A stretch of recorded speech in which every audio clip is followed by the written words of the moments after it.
La vida de una mujer puede cambiar en un instante. Para Elara fueron 17 años de sudor, de manos curtidas y noches en vela, sirviendo a una familia que la veía como parte del mobiliario. Y al final, todo lo que le quedó fue una morada en ruinas, un pedazo de tierra olvidado por el tiempo. Pero lo que ella hizo con esa herencia de escombros transformó su destino y el de muchos. Esta es la historia de Elara, una mujer que, con 4 hijos pequeños y el corazón apretado, encontró en la desolación la semilla de una nueva vida. Antes de sumergirnos en esta travesía de coraje y superación, quiero pedirte un favor. Dinos en los comentarios, ¿de qué ciudad nos escuchas? Tu voz nos conecta y nos inspira. Y si esta historia toca tu corazón, si te hace sentir la fuerza que existe en cada uno de nosotros, por favor, deja tu me gusta y suscríbete al canal. Estamos tan cerca de alcanzar los 500 suscriptores y cada uno de ustedes hace la diferencia. Juntos podemos llevar estas historias de vida y esperanza a muchas más personas. Tu ayuda es el combustible de nuestra pasión. Ahora, vamos con la historia. La tarde en que Elara Valdés recibió las llaves de aquella propiedad, el cielo sobre el pequeño poblado de Alborada parecía un manto de plomo. 17 años de su vida habían sido dedicados a la hacienda Los Robles, propiedad de la acaudalada familia Montiel. Desde que su esposo partiera demasiado pronto, dejándola con 4 niños pequeños, Elara se había desdoblado en 1000 para sustentar a su prole. Limpiaba, cocinaba, lavaba pilas de ropa ajena, hasta que sus manos, antes suaves, se tornaron ásperas y su espalda dolía al final de cada jornada. 17 años de promesas veladas de don Ramiro Montiel, el patriarca, de que un día sería recompensada con justicia por su lealtad y trabajo incansable. Pero el día de la recompensa llegó de una forma inesperada y cruel. «Ya no necesitamos de sus servicios, Elara», le dijo la señora Montiel aquella mañana, sin siquiera desviar el ojo de su bordado intrincado. Su voz era fría, desprovista de cualquier emoción. «Mi sobrina vendrá de la capital para gestionar la casa, pero no se preocupe, don Ramiro ha sido generoso. Le concederá una propiedad, más de lo que muchos reciben por una vida entera de servicio». Elara sintió un nudo en la garganta. Apretó el delantal entre los dedos sin proferir palabra. Sabía que cualquier protesta sería inútil. La decisión de los Montiel era final, y no había apelación. 3 horas después, don Ramiro la llevó en su camioneta por un camino de tierra batida que se alejaba del poblado. Sus 4 hijos iban apretados en la parte trasera.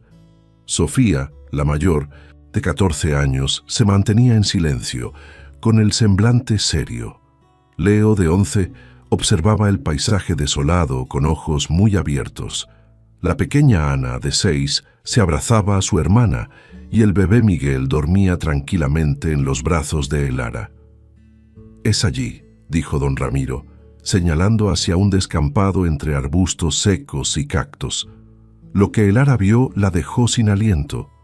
No era una casa, era el esqueleto de una morada que un día existió. Las paredes de adobe se desmoronaban en pedazos, el techo de lámina estaba hundido en varias secciones, las ventanas no tenían cristales y la puerta principal pendía de una sola bisagra. El terreno alrededor estaba cubierto de maleza seca, piedras y basura que el viento había acumulado a lo largo de los años.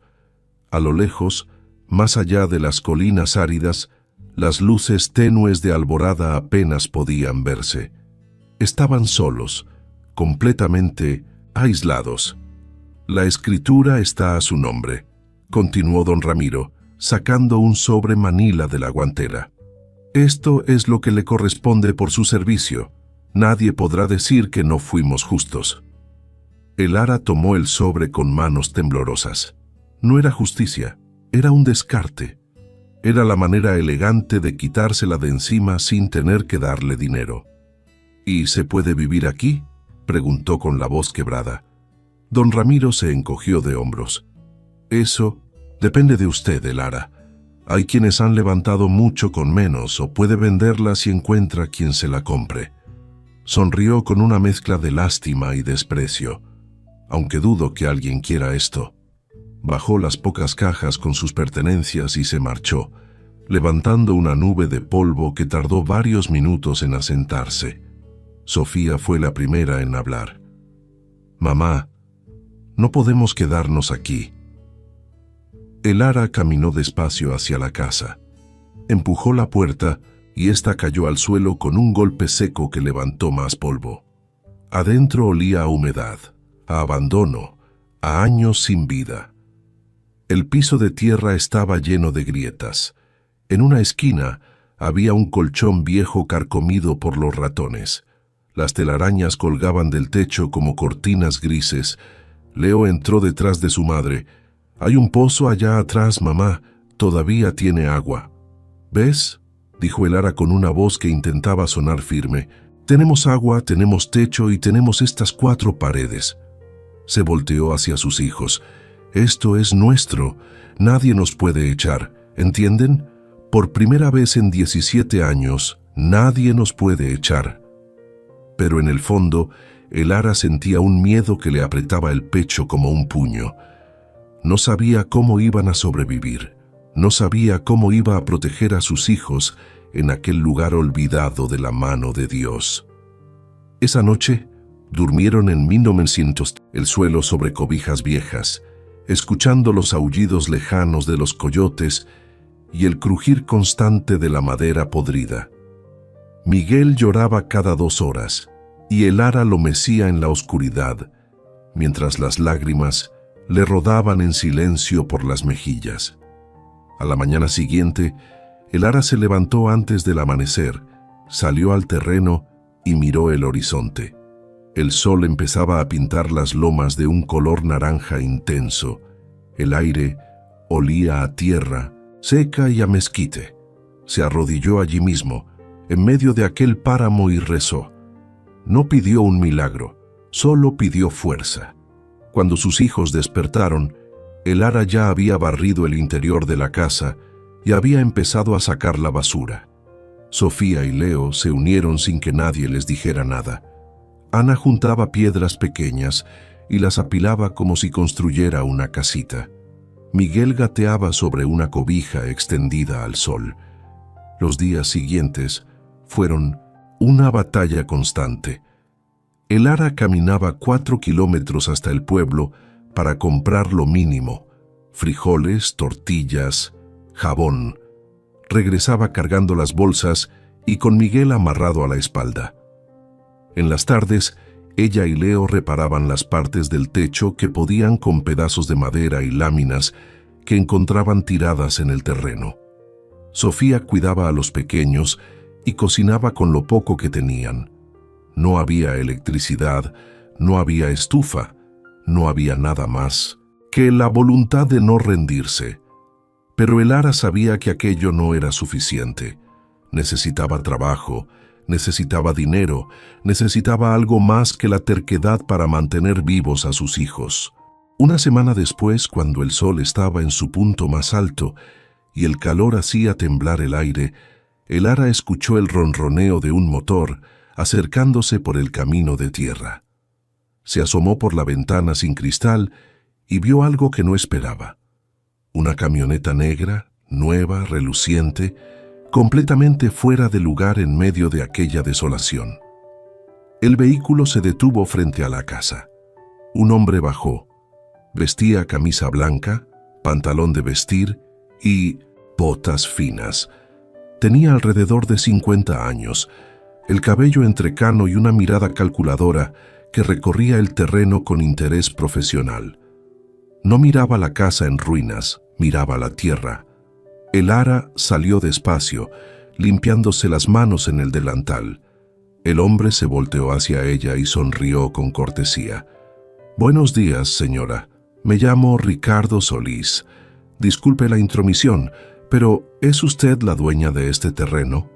Elara asintió desconfiada. «Sí, señor. ¿Por qué?». Ricardo Solís sacó unos papeles doblados de su camioneta y los extendió sobre el capó. Eran mapas, planos, documentos oficiales. Señaló varios puntos marcados con rojo. «Porque este terreno, señora, está exactamente en el punto estratégico que mi empresa necesita. Vamos a construir una planta procesadora de productos agrícolas aquí en Alborada y su propiedad está justo en el centro de la ruta de distribución que planeamos. Sin este terreno, el proyecto se complica». Elara sintió que el suelo se movía bajo sus pies. No entendía bien lo que ese hombre decía, pero entendía lo suficiente para saber que aquello no era una visita casual. «¿Y qué quiere de mí?», preguntó con la voz apenas audible. Ricardo Solís la miró directo a los ojos. «Quiero comprárselo». Elara retrocedió un paso. La palabra comprárselo le sonó como una trampa disfrazada de oportunidad. Durante 17 años había aprendido a desconfiar de las promesas de los hombres con dinero.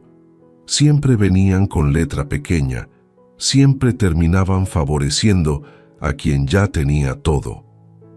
«No está en venta», respondió con firmeza, aunque la voz le temblaba. Ricardo Solís no pareció sorprendido. Dobló los papeles con calma y los guardó en su camioneta. «Entiendo su reacción, señora, pero le pido que lo piense. No estoy hablando de una cantidad pequeña. Estoy hablando de dinero suficiente para que usted y sus hijos vivan bien». «Muy bien. Ya tenemos dónde vivir», dijo Elara, señalando la casa en ruinas con un gesto casi desafiante. Ricardo miró la estructura desvencijada, las paredes agrietadas, el techo remendado con láminas oxidadas. No dijo nada, pero su expresión lo decía todo. Aquello no era vivir, era apenas sobrevivir. «Señora Valdés», comenzó con voz más suave, casi paternal. «Sé que acaba de llegar aquí. Sé que esta propiedad representa algo para usted, pero también sé que criar 4 hijos en estas condiciones no es fácil y no va a mejorar. Este lugar está alejado de todo. No hay escuela cerca, no hay clínica, ni siquiera hay luz eléctrica». Cada palabra era una puñalada porque era verdad. Elara había pasado las últimas noches en vela preguntándose cómo iba a hacer para que Sofía siguiera estudiando, cómo iba a conseguir medicinas si Miguel se enfermaba, cómo iba a mantenerlos seguros cuando el invierno llegara y el frío de la sierra se colara por las grietas de las paredes. «No me interesa», insistió, pero su voz ya no sonaba tan firme. Ricardo Solís sacó una tarjeta de presentación y se la extendió. «Tómese su tiempo, piénselo bien. Yo estaré en Alborada toda esta semana. Cuando esté lista para hablar, búsqueme». Elara tomó la tarjeta sin mirarla. Ricardo subió a su camioneta, arrancó el motor y se fue por el mismo camino de tierra, dejando otra vez esa nube de polvo que parecía ser el único visitante constante de aquel lugar. Sofía salió de la casa con Miguel en brazos. «¿Quién era, mamá?». «Nadie importante», murmuró Elara, guardándose la tarjeta en el bolsillo del delantal. «Vamos adentro». Pero esa noche, cuando los niños ya dormían y la luna llena iluminaba el terreno con una luz fantasmal, Elara sacó la tarjeta y la leyó una y otra vez a la luz de una vela. Ricardo Solís Mendoza, director de Desarrollo Rural, Grupo Agroindustrial del Norte. Se levantó y salió al terreno. Caminó hasta el borde de la propiedad, donde la tierra se extendía hacia las lomas oscuras. Desde ahí podía ver las luces del pueblo a lo lejos, tan cerca y tan inalcanzables al mismo tiempo. Pensó en sus hijos, en Sofía, que había dejado la secundaria para ayudarla, en Leo, que ya no jugaba como los niños de su edad porque había tenido que crecer demasiado rápido, en Ana, que nunca había tenido un juguete nuevo, en Miguel, que merecía crecer en un lugar donde no tuviera que dormir sobre el suelo frío. Las lágrimas le quemaban los ojos. ¿Qué hago, Dios mío? ¿Qué hago? La respuesta no llegó esa noche, ni la siguiente, ni la otra. Durante 3 días, Elara intentó convencerse de que había tomado la decisión correcta.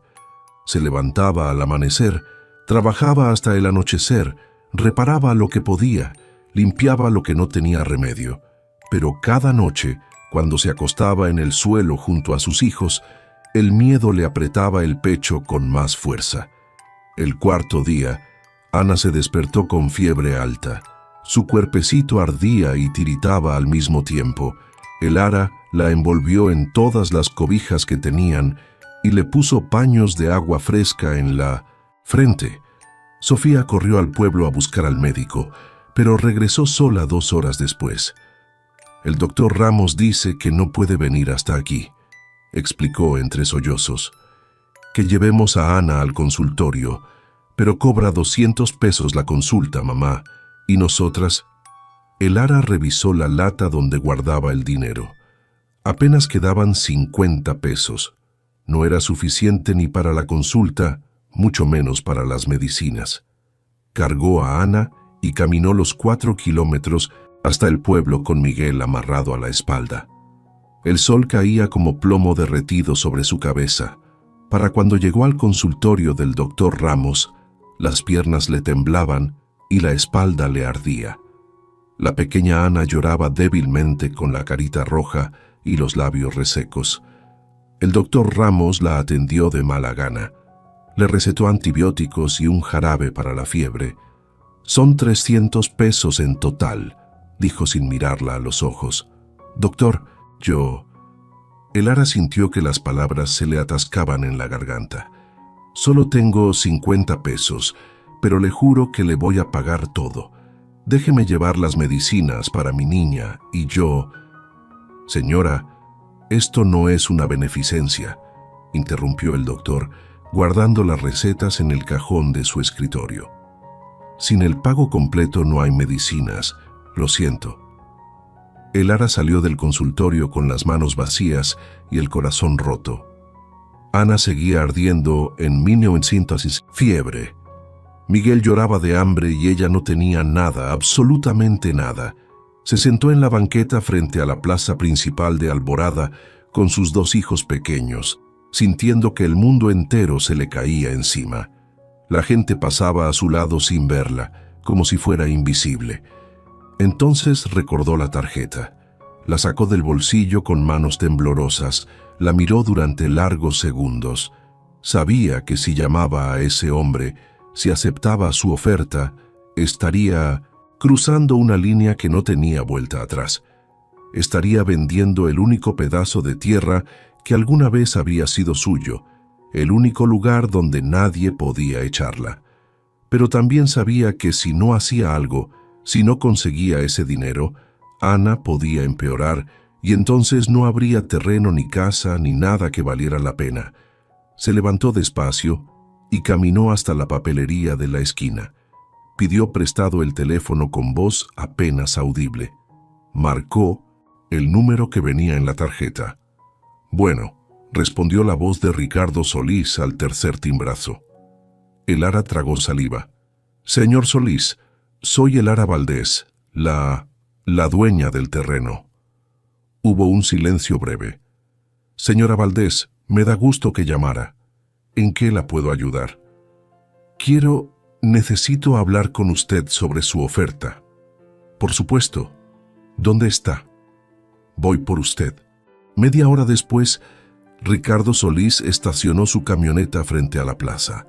Elara subió con Ana en brazos y Miguel aferrado a su falda. Él notó de inmediato la fiebre de la niña. «¿Qué le pasa a la pequeña?» «Está enferma. Necesita medicinas, pero yo no...» La voz se le quebró. Ricardo no dijo nada. Arrancó la camioneta y condujo directo a la farmacia más grande de Alborada. Bajó, compró todo lo que el médico había recetado y regresó con 3 bolsas llenas. Le entregó las medicinas a Elara junto con un billete de 500 pesos. «Para lo que necesite esta semana», dijo sin esperar agradecimiento.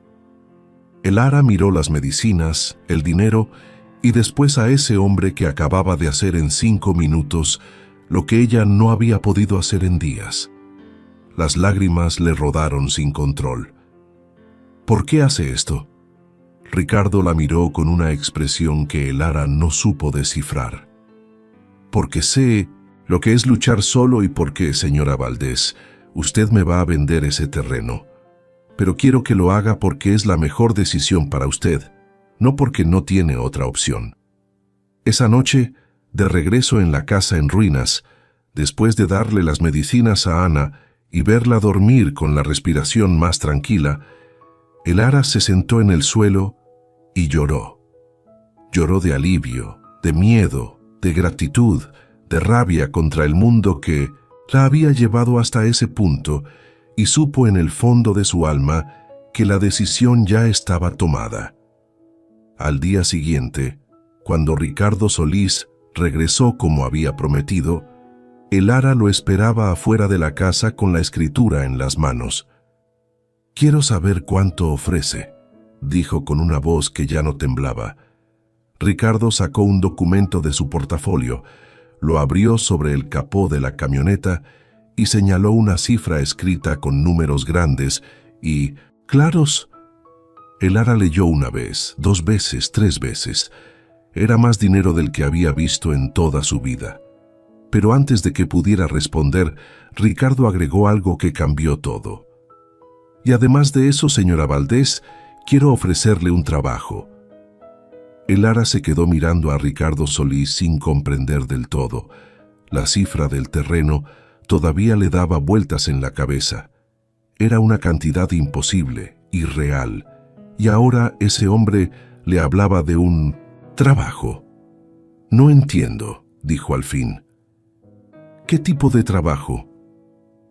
Ricardo cerró el documento y se apoyó contra la camioneta. El sol de la mañana le daba de lleno en el rostro, pero él no entrecerró los ojos. La miraba con la misma seriedad con la que había mirado el terreno días atrás.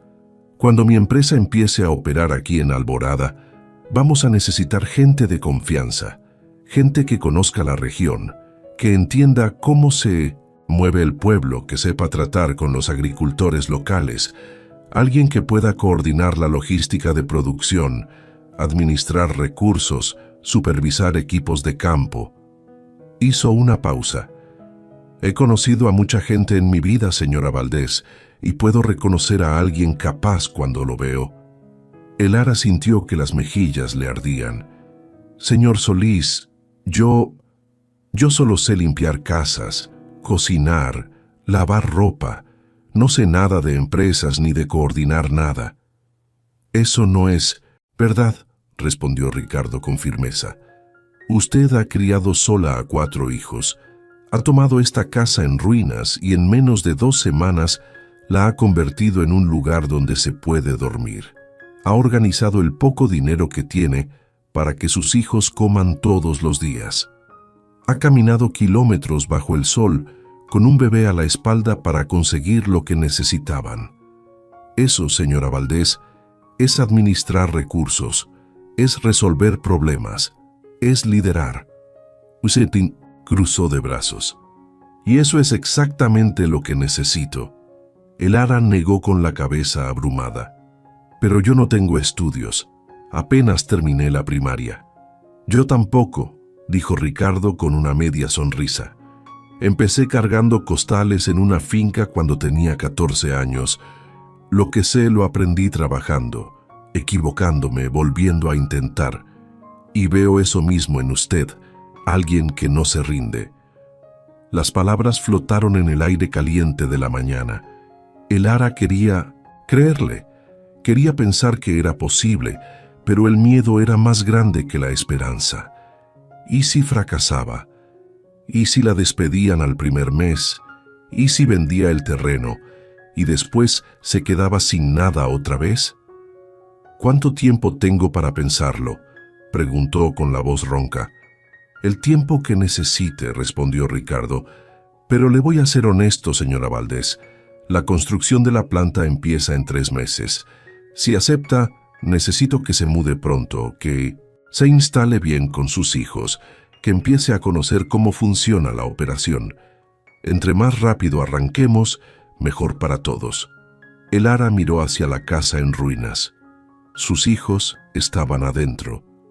Sofía probablemente estaba barriendo. Leo estaría cuidando a Ana, que todavía se recuperaba de la fiebre. Miguel dormiría en su caja de madera improvisada como cuna. Esa era su vida. Ese era su mundo. Pequeño, difícil, pero suyo. ¿Tenía derecho a no arriesgarlo? ¿Tenía derecho a no hacerlo? Si acepto vender el terreno y tomo el trabajo, ¿dónde vamos a vivir mientras tanto? Ricardo ya tenía la respuesta lista. Hay una casa disponible en el centro de Alborada.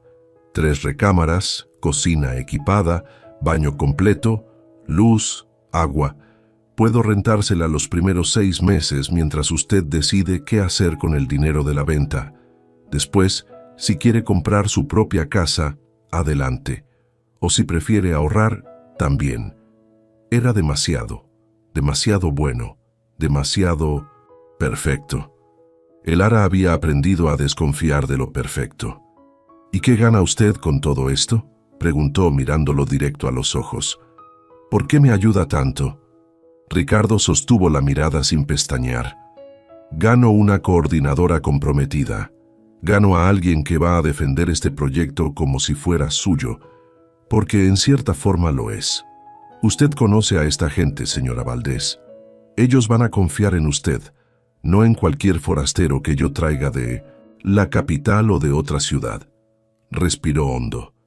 Y si le soy completamente sincero, también gano la satisfacción de hacer las cosas bien, de no ser como los patrones que la explotaron durante 17 años. Esas últimas palabras golpearon a el Ara en el pecho. Ricardo Solís sabía de dónde venía, sabía lo que había sufrido y aún así le estaba ofreciendo una oportunidad. «Déjeme hablar con mis hijos», dijo el Ara después de un largo silencio. «Ellos también. Tienen que decidir». Ricardo asintió. «Por supuesto, tómese el tiempo que necesite. Vuelvo mañana a la misma hora». Cuando Ricardo se fue, el Ara entró a la casa y reunió a sus 4 hijos. Se sentaron en el suelo formando un círculo como lo hacían cada noche antes de dormir. El sol entraba por las ventanas sin cristal y dibujaba líneas doradas sobre la tierra agrietada. «Tengo que contarles algo», comenzó el Ara con voz temblorosa, «y necesito que me digan qué piensan». Les explicó todo. La oferta por el terreno, el trabajo en la empresa, la casa en el pueblo, el dinero que cambiaría sus vidas. Habló despacio, con palabras sencillas para que hasta Ana pudiera entender. Cuando terminó, Sofía fue la primera en hablar. «Mamá, si eso significa que vas a estar bien, que vamos a estar seguros, entonces debes aceptar». Leo asintió. «Aquí no hay futuro, mamá. En el pueblo podríamos ir a la escuela. Tú podrías trabajar sin matarte, caminando kilómetros todos los días». Ana la miraba con sus ojos grandes y brillantes. «Ya no va a hacer tanto frío en las noches». El Ara la abrazó con fuerza. «No, mi amor, ya no». Miguel gateó hasta ella y le jaló el delantal. El Ara lo alzó y lo apretó contra su pecho. Esos 4 eran su razón de existir. Todo lo que había hecho, todo lo que había soportado había sido por ellos, y ahora tenía la oportunidad de darles algo mejor. «Está decidido entonces», dijo el Ara con lágrimas en los ojos. «Mañana le digo que sí». Esa noche durmieron juntos, apretados como siempre, pero con un sentimiento diferente en el aire. No era solo miedo, era esperanza. Al día siguiente, cuando Ricardo Solís llegó, el Ara lo esperaba con la espalda recta y la mirada firme. «Acepto», dijo sin rodeos. Vendo el terreno y tomo el trabajo. Ricardo extendió la mano. Bienvenida al equipo, señora Valdés. El papeleo tomó 2 semanas. Abogados, escrituras, firmas, trámites que Elara nunca había imaginado que existían. Ricardo se encargó de todo. Ella solo tuvo que firmar donde le indicaban y contestar las preguntas que le hacían. Cuando el dinero llegó a su cuenta bancaria, la primera cuenta bancaria de su vida, Elara se sentó en el pequeño banco de Alborada y miró el saldo impreso en el papel. No podía creerlo. Era real. Todo era real. La mudanza fue rápida. No tenían casi nada que llevar. Unas cuantas cajas con ropa, las cobijas viejas, los trastes despostillados. Ricardo envió una camioneta y 2 trabajadores que cargaron todo en menos de 1 hora. La casa en el centro de Alborada era un palacio comparada con la ruina que dejaban atrás. Tenía piso de cemento pulido, paredes pintadas de blanco, ventanas con cristales y cortinas, una cocina con estufa de gas, un baño con regadera y agua caliente. Las 3 recámaras tenían camas de verdad con colchones nuevos. Ana corrió por toda la casa gritando de emoción. Leo se quedó parado en medio de la sala sin saber qué hacer con tanto espacio. Sofía se sentó en una de las camas y lloró en silencio. Elara dejó a Miguel gateando sobre una alfombra limpia y se apoyó contra la pared, abrumada por todo lo que estaba pasando. 2 días después, Ricardo llegó temprano en la mañana. Hoy empieza su capacitación, anunció. Venga conmigo. La llevó a las oficinas temporales que había rentado en Alborada mientras se construía la planta. Era un edificio pequeño de 2 pisos, con aire acondicionado y computadoras que zumbaban suavemente. Elara nunca había estado en un lugar así. Durante las siguientes semanas, Ricardo le enseñó todo. Cómo llevar inventarios de productos agrícolas, cómo coordinar entregas de cosechas, cómo hablar con los contratistas de campo, cómo resolver problemas con los agricultores locales que empezaban a llegar buscando empleo o asociaciones. Elara tomaba notas en un cuaderno rayado. Preguntaba todo lo que no entendía. Se quedaba hasta tarde repasando los manuales que Ricardo le daba. Era difícil.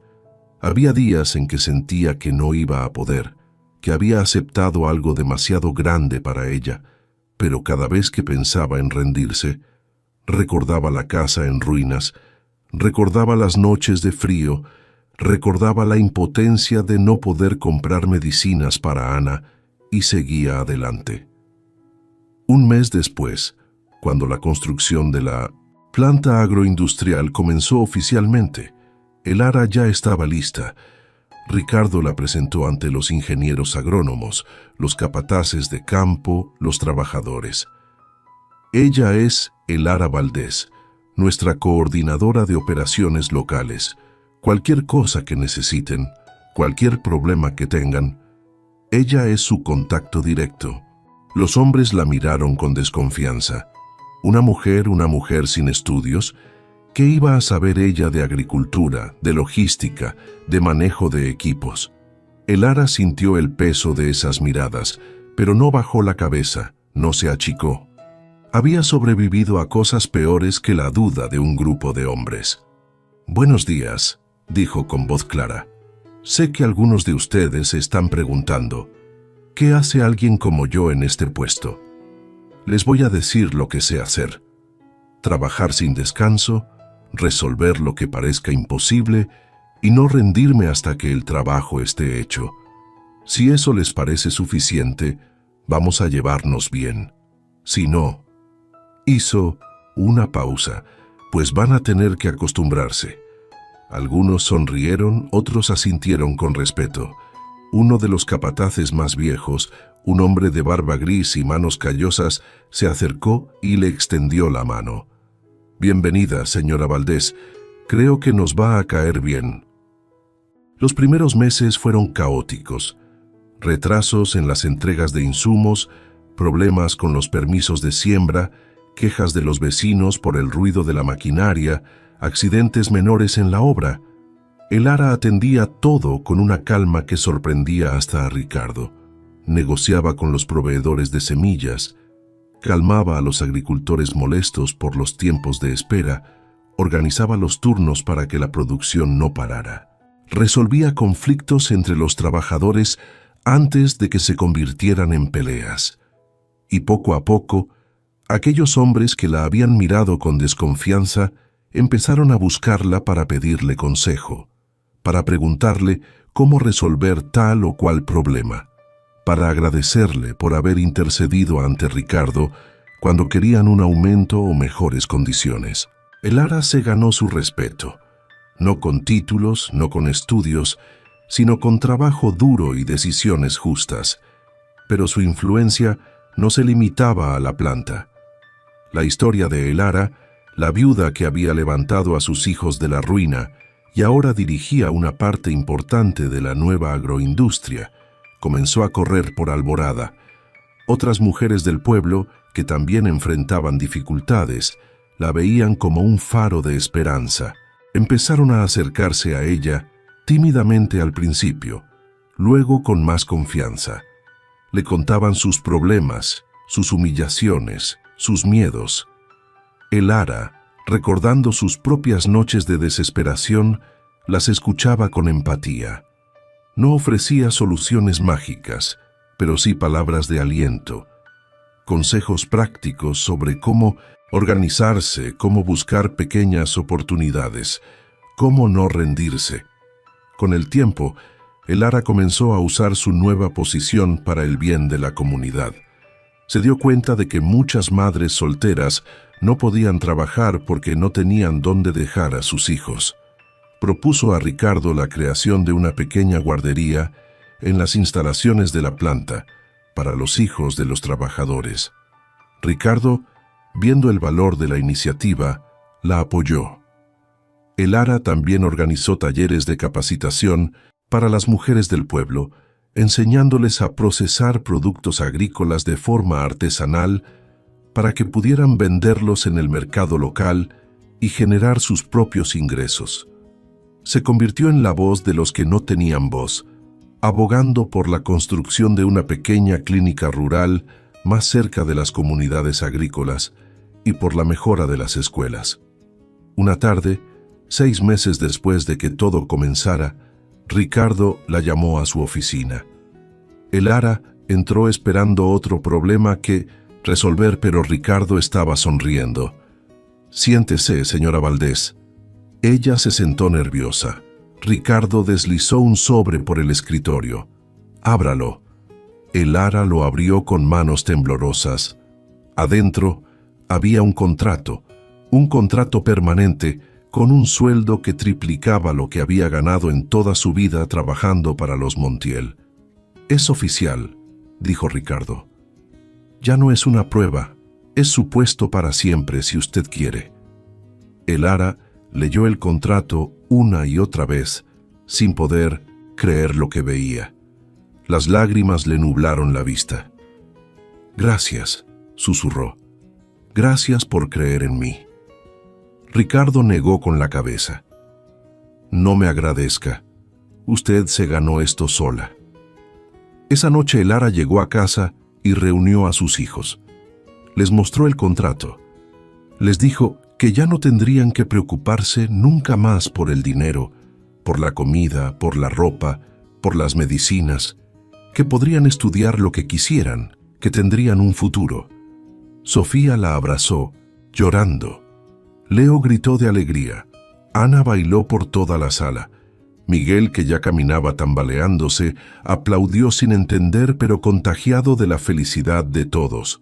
Elara los abrazó a los 4, su familia, su razón de vivir, y por primera vez en muchos, muchos años, sintió que todo iba a estar bien. Pero lo que no sabía era que Ricardo Solís había empezado a verla con otros ojos, ya no solo como una empleada excepcional, sino como algo más, y Eso lo cambiaría todo de nuevo. Los meses siguientes trajeron una rutina que Elara nunca había conocido: estabilidad. Se levantaba temprano, preparaba el desayuno para sus hijos, los veía salir a la escuela, Sofía a la secundaria, Leo y Ana a la primaria, y luego se dirigía a la planta agroindustrial que ya funcionaba a toda máquina. Miguel iba con ella. Ricardo había acondicionado una pequeña oficina anexa donde el niño podía jugar mientras Elara trabajaba. A veces, una de las secretarias lo cuidaba cuando había juntas importantes. La planta procesadora era un monstruo de acero y concreto que nunca dormía. Camiones entraban y salían cargados de productos agrícolas. Las máquinas rugían día y noche, y Elara estaba en el centro de todo, coordinando, resolviendo, decidiendo. Ya no era la viuda a la que le dieron una casa en ruinas, ahora era la señora Valdés. Y cuando ella hablaba, la gente escuchaba. Pero algo más estaba cambiando, algo que Elara no sabía cómo nombrar. Ricardo Solís había empezado a quedarse más tiempo en Alborada. Al principio decía que era por supervisar la operación, por resolver asuntos pendientes, por asegurarse de que todo marchara bien. Pero Elara notaba cosas pequeñas. La manera en que Ricardo se detenía en su oficina al final del día, no para hablar de trabajo, sino para preguntarle cómo le había ido, si los niños estaban bien, si necesitaba algo. La forma en que sus ojos se iluminaban cuando ella entraba a una junta, las sonrisas que ya no eran solo corteses, sino genuinas. Una tarde de octubre, cuando el aire empezaba a enfriarse y el cielo se teñía de un naranja profundo, Ricardo apareció en la casa de Elara con una caja enorme envuelta en papel de colores. «¿Qué es esto?», preguntó Elara abriendo la puerta sorprendida. «Es el cumpleaños de Leo, ¿no?», dijo Ricardo con una sonrisa tímida que no le pegaba a un hombre de su posición. «Escuché que cumplía 12 años hoy». Elara se quedó helada. Ni siquiera los Montiel, después de 17 años, habían recordado el cumpleaños de alguno de sus hijos. «Señor Solís, yo...» «Ricardo», interrumpió él, «ya le he dicho que me llame Ricardo». Leo apareció detrás de su madre con los ojos muy abiertos. «¿Es para mí?». Ricardo le extendió la caja. «Feliz cumpleaños, campeón». Leo abrió el regalo con manos temblorosas. Era una bicicleta nueva, roja, brillante. El niño se quedó mirándola sin poder creer lo que veía. Después, alzó la vista hacia Ricardo y sin pensarlo 2 veces, corrió a abrazarlo. Elara vio cómo Ricardo se quedaba quieto por un segundo, sorprendido, antes de devolverle el abrazo al niño. Y en ese momento, algo cambió en el rostro del empresario, una ternura que Elara no le había visto nunca. «Gracias, señor Ricardo. Gracias, gracias», repetía Leo sin soltarlo. «De nada, muchacho. Cuídala bien». Esa noche, después de que los niños se durmieron, Elara encontró a Ricardo sentado en el porche de la casa mirando las estrellas. Ella salió con 2 tazas de café y le ofreció una. «No tenía que hacer eso», dijo Elara sentándose a su lado. Ricardo tomó la taza y bebió un sorbo antes de responder. «Lo sé, pero quise hacerlo». Hubo un silencio largo, no incómodo, sino lleno de cosas no dichas. «¿Tiene hijos, Ricardo?», preguntó Elara de pronto. Él negó con la cabeza, lentamente. «No, nunca pude». Respiró hondo. «Estuve casado hace muchos años. Mi esposa y yo intentamos durante mucho tiempo, pero hay cosas en mi cuerpo que no funcionan bien. Problemas genéticos», dijeron los doctores. «Ella quería adoptar. Yo me negué si el hijo no era de mi sangre». Hizo una pausa amarga. «Ella me dejó y tuvo razón en hacerlo. Yo era un tonto». Elara escuchaba en silencio, sintiendo el peso de esas palabras. ¿Y ahora?, preguntó con suavidad. ¿Todavía piensa que fue tonto? Ricardo la miró. En sus ojos había algo que Elara no supo interpretar. Ahora pienso que la sangre no es lo que hace a una familia. Es el tiempo que pasas con ellos, las risas, las preocupaciones, el estar ahí cuando te necesitan. Señaló hacia la casa donde dormían los niños. Sus hijos son increíbles, Elara, y usted los crió sola, en las peores condiciones, y los convirtió en personas buenas, honestas, trabajadoras. Eso es algo que yo nunca he hecho, y no sé si algún día voy a tener la oportunidad. Algo en el pecho de Elara se apretó. Por primera vez vio a Ricardo Solís no como su jefe, no como el empresario exitoso, sino como un hombre solo. Un hombre que había construido un imperio, pero no tenía a nadie con quien compartirlo. «Nunca es tarde», murmuró Elara. Ricardo la miró durante largos segundos, luego sonrió con tristeza. «Quizás tenga razón». A partir de Mimemsintansim, esa noche, Ricardo empezó a visitar la casa con más frecuencia. Al principio con pretextos: traer documentos que Elara tenía que revisar, discutir algún problema en la planta, devolver algo que se había quedado en la oficina. Pero poco a poco, los pretextos dejaron de ser necesarios. Llegaba los sábados por la tarde y ayudaba a Leo con la tarea de matemáticas. Jugaba con Ana en el patio, persiguiéndola mientras ella gritaba de risa. Le enseñaba a Sofía sobre finanzas, sobre cómo administrar el dinero, sobre cómo planear un futuro, y cargaba a Miguel, que ya balbuceaba palabras sueltas, haciéndolo volar por los aires mientras el niño chillaba de felicidad. Elara los observaba desde la cocina mientras preparaba la cena y sentía algo que no había sentido en años. Algo cálido, algo peligroso. Una noche de noviembre, después de cenar, los niños se quedaron dormidos en la sala viendo una película. Elara y Ricardo los cubrieron con cobijas y salieron al porche. El frío ya se sentía en el aire. Ricardo se quitó el suéter y se lo puso a Elara sobre los hombros. «Gracias», dijo ella sintiendo el calor de la prenda. Se quedaron ahí en silencio hasta que Ricardo habló. «Elara, yo necesito decirle algo». Ella volteó a verlo. Su corazón empezó a latir más rápido. «Usted se ha convertido en alguien muy importante para mí, y no solo como empleada.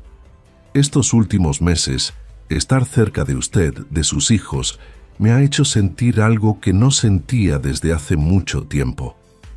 Tragó saliva. «Me ha hecho sentir que pertenezco a algo, que tengo un propósito más allá de los negocios». Elara no sabía qué decir. Las palabras se le atoraban en la garganta. «No espero que me diga nada ahora», continuó. «Ricardo, solo quería que lo supiera, que para mí usted no es solo la coordinadora de operaciones, es alguien a quien admiro profundamente, alguien por quien siento...». No terminó la frase. «Ricardo», comenzó Elara, pero él levantó la mano.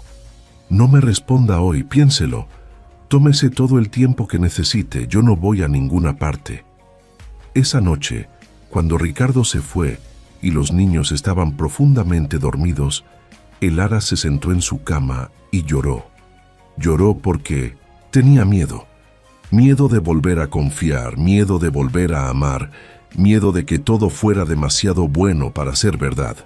Pero también lloró porque en el fondo sabía que lo que sentía por Ricardo Solís ya no era solo gratitud o respeto profesional, era algo más profundo, algo que la asustaba y la emocionaba al mismo tiempo.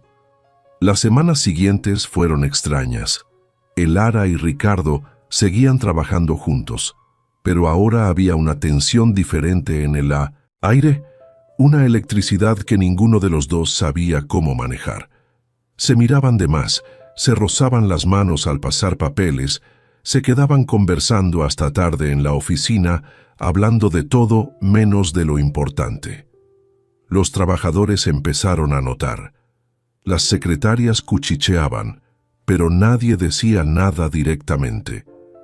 Una tarde de diciembre, justo antes de Navidad, Ricardo entró a la oficina de Elara con una expresión seria que ella no le había visto nunca. «Necesito que venga. Conmigo», dijo sin más explicación. «¿A dónde?» «A mi casa. ¿Hay algo que tiene que ver?» Elara sintió un nudo en el estómago. ¿Pasó algo malo? No, pero es importante. Manejaron en silencio por 30 minutos hasta llegar a las afueras de Alborada, donde las casas eran más grandes y el aire olía a pinos. Ricardo se detuvo frente a una propiedad enorme, rodeada de jardines bien cuidados y una reja de hierro forjado. «Esta es su casa», dijo Elara, mirando por la ventana. «Sí». Ricardo apagó el motor y quiero que vea algo. Entraron a la casa. Era elegante, pero vacía. Habitaciones enormes, sin fotografías. Salas impecables, sin recuerdos. Todo perfecto, todo frío. Ricardo la llevó hasta una habitación en el segundo piso, abrió la puerta y se hizo a un lado para que Elara entrara. Era una habitación infantil, o mejor dicho, 4 habitaciones infantiles convertidas en una sola. Había camas nuevas, juguetes, libreros llenos de cuentos, un escritorio grande con sillas pequeñas, colores en las paredes. «Ricardo, ¿qué es esto?», preguntó Elara con la voz quebrada. Ricardo entró detrás de ella. «Es por si usted dice que sí, por si acepta estar conmigo. Quiero que sus hijos tengan un lugar aquí. Quiero que esta casa deje de estar vacía. Quiero...» Se detuvo buscando las palabras. «Quiero ser parte de su familia, Elara, si usted me lo permite». Elara se llevó las manos a la boca. Las lágrimas le rodaban sin control. «Ricardo, yo no sé si...» «No me responda ahora», repitió él. «Solo quería que supiera que esto es real, que lo que siento por usted es real y que estoy dispuesto a esperar todo el tiempo que sea necesario». Elara salió de la habitación temblando. Bajó las escaleras sin decir palabra. Ricardo la siguió preocupado. Cuando llegaron al auto, Elara se volteó hacia él. «Necesito tiempo». «Lo sé y lo respeto». El regreso fue silencioso. Ricardo la dejó en su casa y se despidió con una sonrisa triste. Esa noche Elara no pudo dormir. Daba vueltas en la cama pensando en todo lo que había visto, en esas habitaciones llenas de esperanza, en ese hombre que había aprendido a amar a sus hijos como si fueran suyos, en la posibilidad de tener una vida completamente diferente. Pero también pensaba en el riesgo, en lo que perdería si las cosas salían mal, en el miedo que llevaba años cargando en el pecho. A las 3 de la mañana se levantó y salió al patio. El cielo estaba lleno de estrellas, hacía frío. Respiró hondo y cerró los ojos. «¿Qué hago?», susurró al viento. «¿Qué hago?». La respuesta llegó 2 días después, cuando menos lo esperaba. Elara estaba en su oficina revisando unos reportes cuando una de las secretarias entró corriendo, pálida como la muerte. «Señora Valdés, tiene que venir rápido. Hubo un accidente en la planta. Es grave. Es el señor Solís». Elara dejó caer los papeles y corrió. Salió de la oficina como una exhalación. Cruzó el patio de la planta esquivando a los trabajadores que se apartaban de su camino. Siguió a la secretaria hasta el área de carga donde se había congregado un grupo de hombres. Su corazón latía tan fuerte que apenas podía respirar. «¡Abran paso!», gritó con una voz que no reconoció como suya. Los hombres se hicieron a un lado y entonces lo vio. Ricardo estaba en el suelo, inconsciente, con sangre corriendo por su frente.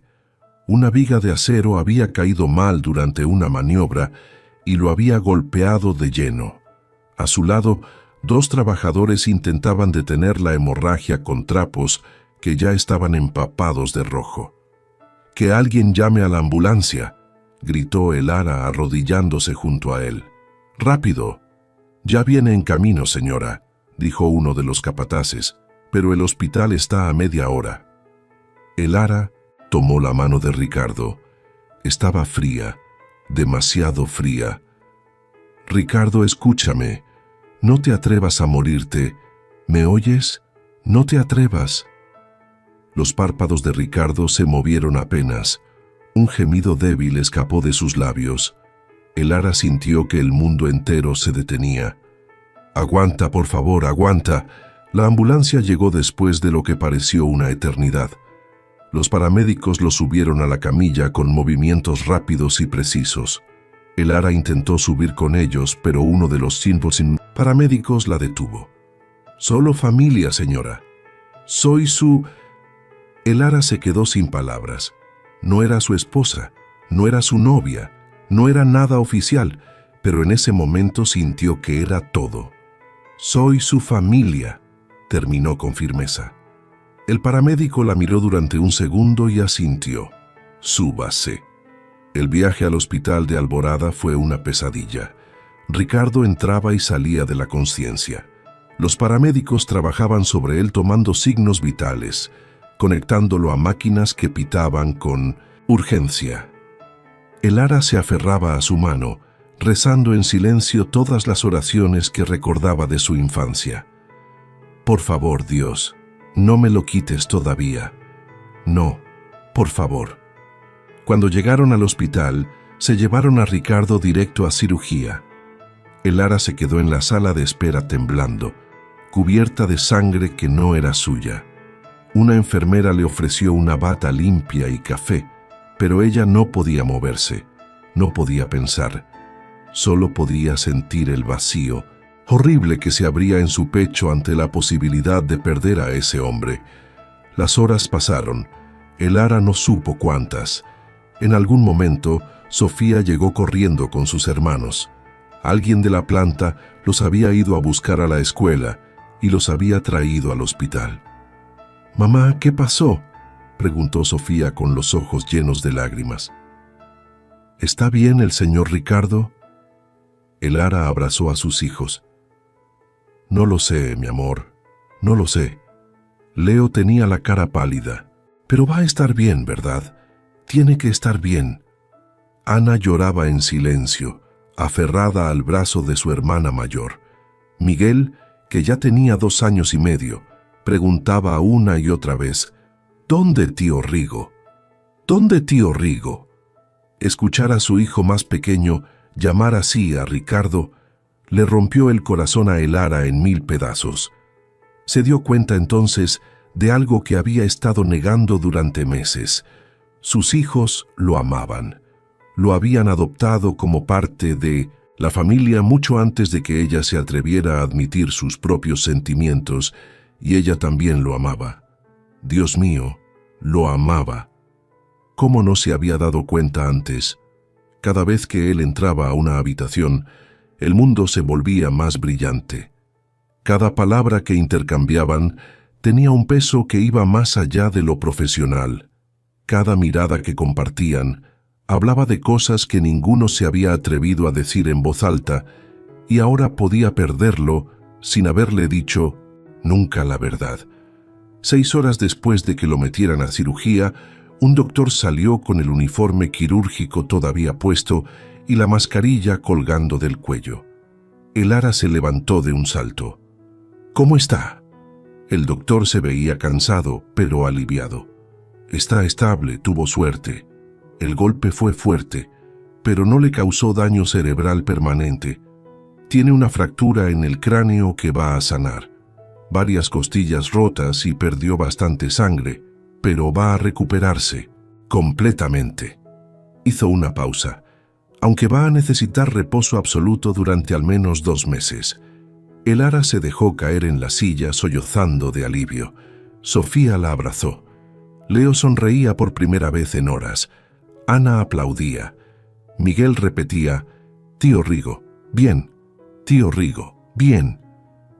«¿Puedo verlo?», preguntó Elara limpiándose las lágrimas. «Todavía está en recuperación, pero en una hora pueden pasar». Cuando finalmente dejaron entrar a Elara, Ricardo estaba despierto. Tenía la cabeza vendada, el rostro pálido y lleno de moretones, tubos conectados a los brazos, pero estaba vivo, estaba respirando. Elara se acercó despacio a la cama. Ricardo volteó a verla y sonrió débilmente. «Hola», dijo con voz ronca. «Hola», respondió Elara sentándose en la silla junto a él. «Me diste un susto de muerte». «Lo siento».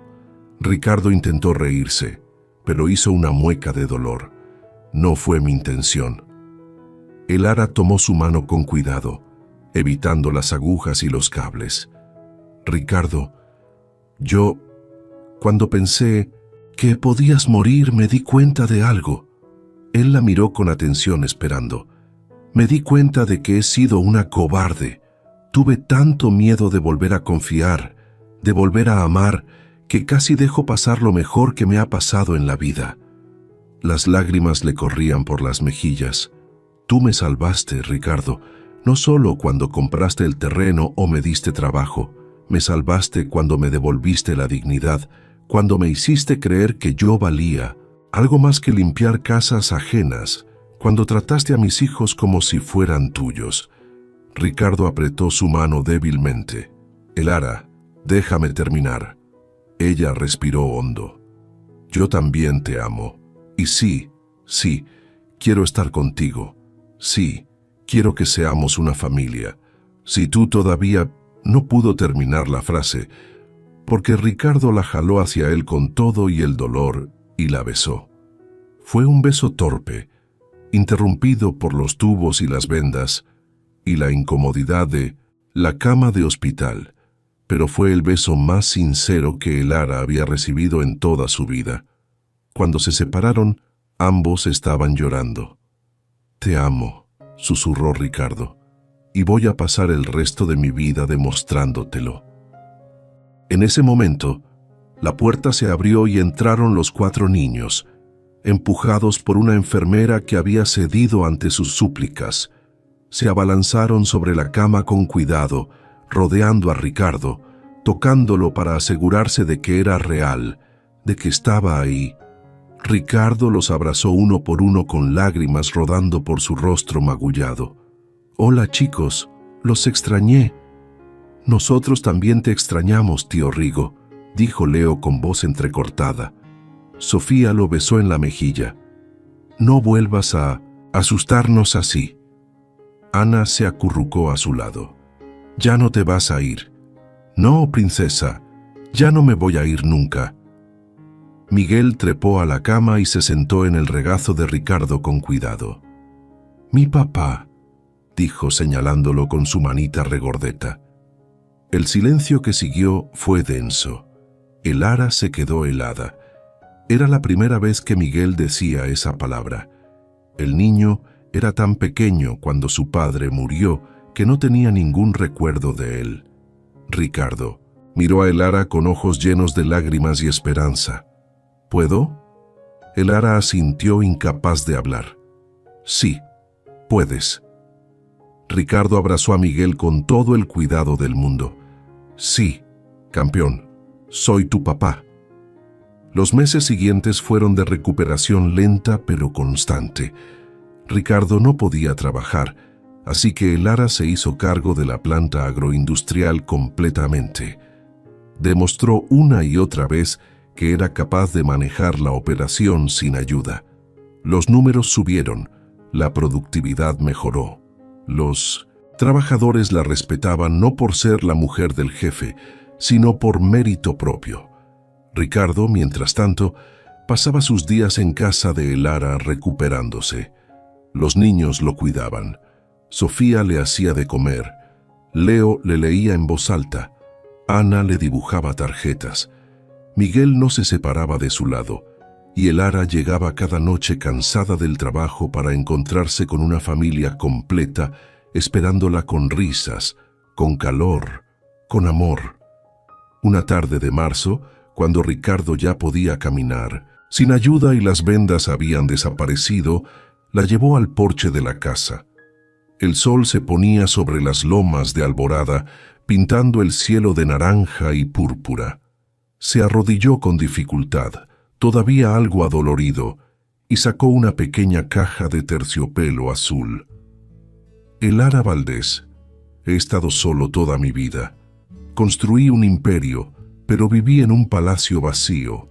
Hasta que te conocí, hasta que conocí a tus hijos, me enseñaste que la familia no se hace. Solo con sangre se hace con amor, con tiempo, con estar presente. Abrió la caja. Adentro brillaba un anillo sencillo pero hermoso. ¿Te quieres casar conmigo? Elara se tapó la boca con las manos. Detrás de ella escuchó los gritos de emoción de sus hijos que habían estado espiando desde la ventana. Se volteó y los vio ahí, los cuatro con las caras pegadas al vidrio, sonriendo como si fuera la mejor noticia del mundo. Se volteó otra vez hacia Ricardo. Sí, 1000 veces sí. Ricardo se levantó y la besó mientras los niños salían corriendo al porche, gritando y saltando de alegría. Esa noche, cuando todos estaban dormidos, Elara salió al patio y miró las estrellas. Pensó en todo lo que había pasado, en la casa en ruinas que recibió como pago después de 17 años de trabajo, en el miedo que sintió esa primera noche, sin saber cómo iba a sobrevivir, en la decisión más difícil de su vida, vender el terreno y arriesgarse a confiar otra vez. Y pensó en todo lo que vino después, el trabajo que le devolvió la dignidad, el hombre que le enseñó a amar de nuevo, los hijos que ganaron un padre, la familia que se formó no por obligación, sino por elección. No había sido suerte, había sido resistencia, había sido coraje, había sido la voluntad de una mujer que se negó a rendirse cuando todos esperaban que lo hiciera. Elara sonrió. En la oscuridad. Había ganado, no porque alguien la salvara, sino porque ella se salvó a sí misma, y ahora, finalmente, era completamente feliz. Pero al día siguiente, cuando llegó a la oficina, encontró un sobre manila sobre su escritorio. No tenía remitente, solo su nombre escrito con una letra que no reconoció. Lo abrió con manos temblorosas. Adentro había una fotografía vieja y una carta. La fotografía mostraba el terreno donde antes estaba la casa en ruinas, pero no estaba vacío.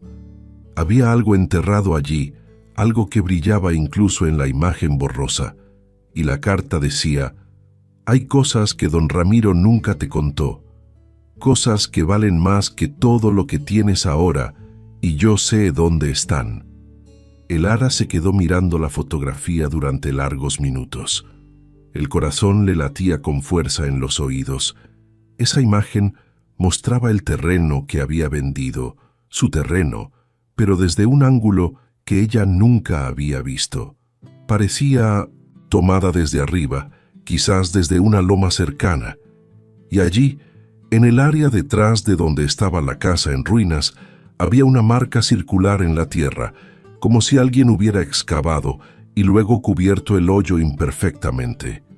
En el centro de esa marca, algo brillaba con un tono dorado, incluso en la imagen vieja y descolorida.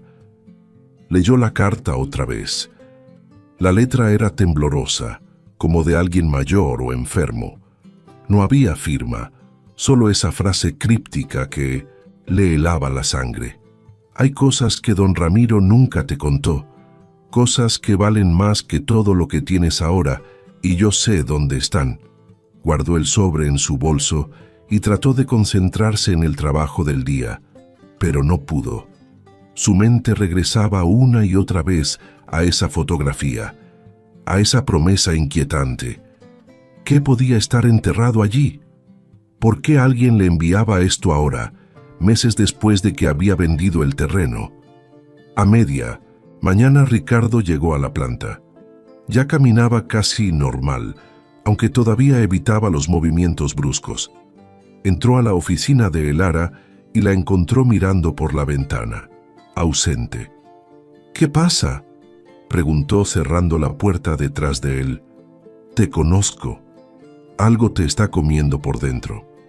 Elara sacó el sobre y se lo entregó sin decir palabra. Ricardo leyó la carta, examinó la fotografía. Su expresión se endureció. «¿De dónde salió esto?». «Estaba en mi escritorio esta mañana. Alguien lo dejó ahí». Ricardo se sentó en el borde del escritorio pensativo. «¿Crees que sea verdad?». «No lo sé, pero ¿y si lo es?». Elara se volteó hacia él.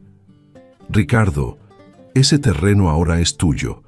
Si hay algo enterrado ahí, legalmente te pertenece». «Pero», Ricardo terminó la frase, «tú lo vendiste sin saber que había algo más, y ahora alguien quiere que lo sepas. La pregunta es, ¿por qué? ¿Qué ganan con esto?». Elara negó con la cabeza. «No, lo sé, pero tengo que averiguarlo».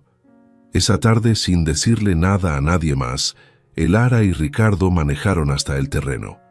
La planta agroindustrial ya estaba construida, enorme y moderna, ocupando gran parte de la propiedad, pero la zona donde había estado la casa en ruinas permanecía intacta. Ricardo había ordenado dejarla sin tocar, como una especie de homenaje silencioso al lugar donde todo había comenzado. Se bajaron de la camioneta y caminaron hasta el área que mostraba la fotografía. Elara reconoció el lugar de inmediato. Era justo detrás de donde había estado la casa, donde ella y Leo habían descubierto el pozo viejo. «Ahí», dijo señalando, «esa es la zona». Ricardo sacó una pala de la camioneta. «Solo hay una forma de saberlo». Empezó a cavar. Elara lo ayudó, aunque él protestó. Trabajaron en silencio bajo el sol de la tarde. La tierra estaba dura, compactada por años de abandono. Pero después de media hora, la pala de Ricardo golpeó algo sólido que no era piedra. Se miraron. Ricardo cavó con más cuidado, apartando la tierra con las manos. Poco a poco fue apareciendo una caja de metal grande, antigua, oxidada en las esquinas, pero todavía sellada. Entre los dos la sacaron del hoyo. Pesaba. Ricardo rompió el candado viejo con un golpe de la pala. Abrió la tapa. Elara se llevó las manos a la boca. Adentro había fajos de billetes viejos, muchos ya descoloridos, pero todavía reconocibles. Monedas de oro, apiladas en bolsas de tela, documentos amarillentos y más al fondo, envueltas en papel periódico antiguo, había joyas, collares, aretes, pulseras que brillaban incluso bajo la capa de polvo. «Dios mío», susurró Ricardo. Elara tomó uno de los documentos. Era una escritura. La leyó con manos temblorosas. Esto es la escritura original de toda esta tierra. No solo mi terreno, todo esto, más de 200 hectáreas», siguió leyendo, incrédula. Ricardo: «Según esto, esta propiedad nunca fue de los Montiel, de mi familia». Ricardo tomó el documento y lo examinó bajo la luz del sol poniente. «Esto tiene fecha de 1922 y el nombre que aparece es Elara Valdés, tu tocaya. Tu abuela, quizás». «Mi bisabuela», corrigió Elara con la voz quebrada. «Mi mamá me contó una vez, cuando yo era niña, que la familia había tenido tierras grandes, pero que se las habían quitado. Ella nunca supo cómo. Murió pensando que las habíamos perdido por deudas. Por mala suerte». Las lágrimas le rodaban por las mejillas, pero no fue mala suerte. Nos las robaron. Los Montiel nos las robaron. Ricardo siguió revisando los papeles. Había más documentos, contratos falsificados, actas de defunción alteradas, recibos de pagos que nunca se hicieron, una historia completa de fraude y despojo que se remontaba casi 100 años atrás. «Don Ramiro sabía», dijo Elara con una voz que temblaba de rabia. «Por eso me dio justamente ese terreno. No fue generosidad, fue culpa. Sabía que esa tierra era mía por derecho y me la dio en ruinas, destruida, inservible, para limpiar su conciencia sin tener que admitir lo que su familia había hecho». Ricardo cerró la caja con cuidado. «Elara, ¿entiendes lo que significa esto? Con estos documentos puedes reclamar todo, no solo este terreno, toda la hacienda de los Montiel. Todo lo que tu familia perdió es tu derecho legal». Elara se quedó mirando la planta agroindustrial a lo lejos. Las luces empezaban a encenderse con la llegada del anochecer.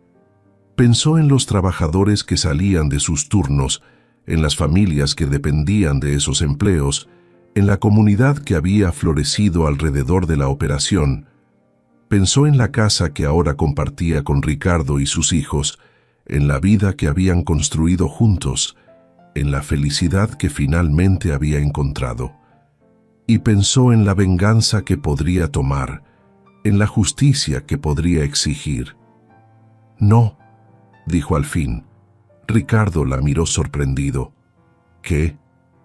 «No voy a reclamar nada». Elara cerró la caja y la empujó de vuelta al hoyo.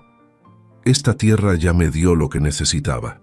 Me dio un nuevo comienzo, me dio trabajo, me dio dignidad, me dio una familia». Lo miró a los ojos. «Si reclamo todo esto, si desarmo lo que los Montiel construyeron, solo voy a causar más dolor, más gente va a sufrir. Y yo ya tuve suficiente sufrimiento en mi vida». «Pero es tu derecho», insistió Ricardo. «Lo sé, pero no. Todos los derechos tienen que ejercerse». Elara empezó a echar tierra de vuelta sobre la caja. «Mi bisabuela perdió esta tierra. Mi familia sufrió por generaciones, pero yo no voy a perpetuar ese ciclo. No voy a convertirme en lo que ellos fueron». Ricardo la observó durante largos segundos. Luego, sin decir nada, tomó la pala y la ayudó a cubrir la caja otra vez. Cuando terminaron, Elara se limpió las manos en los pantalones y miró el lugar donde habían enterrado el secreto de su familia. «Alguien quería que yo supiera la verdad y ahora la sé. Eso es suficiente». «¿Y la carta?», preguntó Ricardo. «¿No quieres saber quién te la envió?». «No», respondió Elara con firmeza, «porque no quiero deberle nada a nadie. No quiero que nadie piense que tiene poder sobre mí por revelarme un secreto. Yo decidí qué hacer con esa información. Yo elegí mi camino y eso es lo único que importa». Regresaron a la camioneta en silencio. El sol ya se había puesto completamente y las estrellas empezaban a aparecer en el cielo limpio de alborada. «¿Estás segura?», preguntó Ricardo antes de arrancar el motor, «porque una vez que nos vayamos de aquí, no hay vuelta atrás». Elara lo miró con una sonrisa tranquila. «Nunca he estado más segura de nada en mi vida». 2 semanas después, Elara y Ricardo se casaron en una ceremonia pequeña en la iglesia del centro de Alborada. Sofía fue la madrina. Leo llevó los anillos. Ana esparció flores por el pasillo. Miguel caminó junto a Ricardo tomado de su mano, con un traje pequeño que lo hacía ver como un hombrecito en miniatura. No hubo grandes invitados, no hubo lujos innecesarios, solo los trabajadores de la planta, algunos vecinos del pueblo y la familia que habían construido juntos. Cuando el padre preguntó si alguien se oponía a la unión, una voz ronca habló desde el fondo de la iglesia. «Yo me opongo». Todos se voltearon. Era un hombre mayor, encorvado, con el rostro marcado por los años y el trabajo duro. Elara lo reconoció de inmediato. Jacinto, el antiguo capataz de la hacienda Los Robles, el hombre que había trabajado para los Montiel por más de 40 años, se adelantó despacio por el pasillo. Los murmullos llenaron la iglesia. Ricardo se tensó, listo para intervenir, pero Elara levantó una mano deteniéndolo. Jacinto llegó hasta el altar. Sacó de su bolsillo un sobre idéntico al que Elara había recibido semanas atrás. «Fui yo», dijo con voz temblorosa. «Yo le mandé la carta. Yo tomé esa fotografía hace años cuando todavía trabajaba para los Montiel. Vi cuando don Ramiro enterró esa caja. Escuché cuando él y su padre hablaban de la familia Valdés, de lo que les habían hecho». Sus ojos se llenaron de lágrimas. Me quedé callado por cobardía, por miedo a perder mi trabajo. Me quedé callado mientras usted trabajaba como esclava en esa casa. Y cuando le dieron ese terreno en ruinas, supe que era la última burla, la última humillación. La iglesia estaba en silencio absoluto. Pero después, continuó Jacinto, después vi lo que usted hizo. Vi cómo levantó a su familia, cómo se convirtió en alguien importante, cómo se ganó el respeto de todos. Y supe que tenía que decirle la verdad, que usted merecía saber lo que su familia había perdido. Se limpió las lágrimas con el dorso de la mano. No me opongo a su boda, señora Elara. Solo vine a pedirle perdón y a decirle que usted es la mujer más valiente que he conocido en mi vida. Se arrodilló allí mismo, frente al altar, frente a toda la congregación. Elara bajó del altar, se arrodilló frente a él y lo tomó de las manos temblorosas. «Levántese, don Jacinto». «No, tiene nada que pedir perdón. Usted me dio la oportunidad de elegir, de decidir qué tipo de persona quiero ser, y eso es el mejor regalo que alguien me pudo haber dado». Lo ayudó a levantarse. Jacinto la miró con ojos llenos de gratitud y asombro. «Pero no va a reclamar sus tierras, no va a hacer justicia». Elara sonrió. «Ya hice justicia. Rompí el ciclo. Perdoné. Y eso es más poderoso que cualquier venganza». Jacinto asintió despacio. Luego, con una reverencia que parecía salir del alma, se retiró de la iglesia. El padre carraspeó todavía un poco conmocionado por la escena. «¿Alguien más se opone?» Silencio. «Entonces yo los declaro marido y mujer». Cuando Ricardo besó a Elara, la iglesia estalló en aplausos. Los niños corrieron a abrazarlos. Los trabajadores gritaban vítores. El pueblo de Alborada celebraba no solo una boda, sino el triunfo de una mujer que había convertido la injusticia en dignidad. Esa noche, en la casa que ahora compartían, después de que los niños se durmieron exhaustos por la celebración, Elara y Ricardo salieron al jardín. Las luces de Alborada brillaban a lo lejos. El aire olía a mezquite y a promesas cumplidas. «¿Alguna vez te arrepientes?», preguntó Ricardo abrazándola por la espalda. «De no haber reclamado lo que era tuyo». Elara negó con la cabeza. «Tengo todo lo que necesito.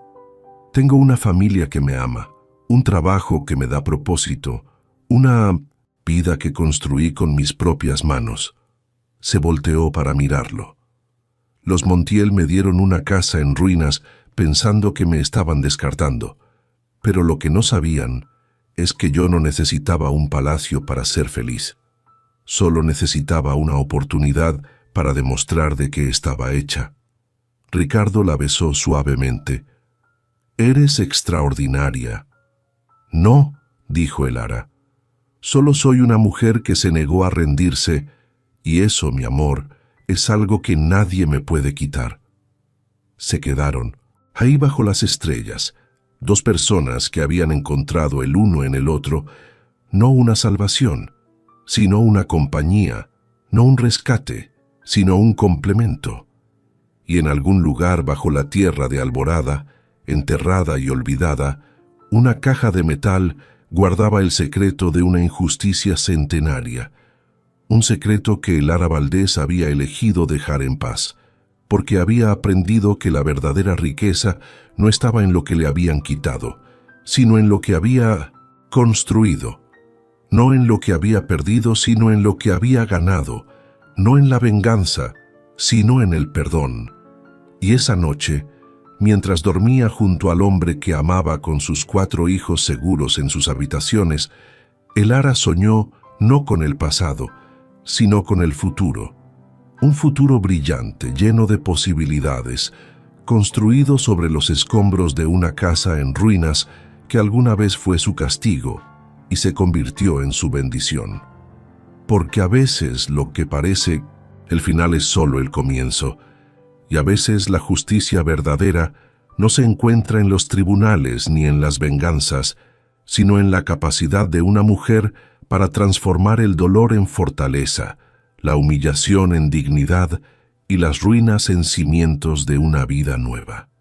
Elara Valdés había ganado, no porque el destino se lo regalara, sino porque ella misma lo había conquistado, y eso era algo que nadie nunca le podría arrebatar. La historia de Elara nos enseña que la verdadera riqueza no reside en lo que nos fue arrebatado, sino en lo que construimos con nuestras propias manos y con el corazón. Nos muestra que la dignidad no se compra ni se hereda, sino que se gana cada día con trabajo honesto y decisiones valientes. Elara, como muchos de nosotros, enfrentó momentos en los que el mundo parecía desmoronarse, en los que la injusticia pesaba más que la esperanza, pero su elección de perdonar, de romper ciclos de dolor y de construir un futuro basado en el amor y la comunidad es un recordatorio poderoso. Piensa en tu propia vida. ¿Cuántas veces te has sentido en una casa en ruinas con desafíos que parecían insuperables? ¿Cuántas veces has tenido que elegir entre la amargura del pasado y la promesa de un nuevo comienzo? La fuerza de Elara no era un don mágico, era la resiliencia que reside en cada ser humano, la capacidad de transformar la adversidad en oportunidad. Si hoy te encuentras en un momento de incertidumbre, recuerda que, al igual que Elara, tienes la capacidad de convertir tus propias ruinas en los cimientos de una vida nueva y plena. Tu historia, como la de ella, puede ser un testimonio de que el destino no se encuentra, se conquista, y esa fuerza, esa capacidad de transformar, ya vive dentro de ti.